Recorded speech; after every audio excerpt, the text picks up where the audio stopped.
సరుడిగా శ్రీ నరసింహ స్వరూపంలో సేవలందుకుంటున్న ఈ నారాయణుడుకు పానకమంటే ఎంతో ప్రీతి.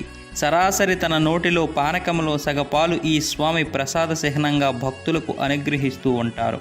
స్వామివారు త్రాగుతున్నట్లు గుటగుట శబ్దం కూడా వినిపిస్తుంది. ఈ శబ్దం ఆగేసరికి పానకం బయటకు చిమ్ముతుంది. ఈ అద్భుతం రోజుకు ఎప్పుడో ఒకసారి మాత్రమే కాదు, పానకం సమర్పించిన ప్రతి భక్తుడికి జరుగుతూనే ఉంటుంది. ప్రతిరోజు బిందెలు కొలది పానకం సమర్పించిన ఒక్క చీమైన దరిదాపులలో ఎక్కడా కనిపించదు.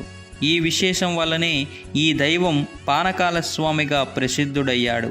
ఈ క్షేత్ర చరిత్ర బ్రహ్మవైవర్త పురాణంలో ఉంది.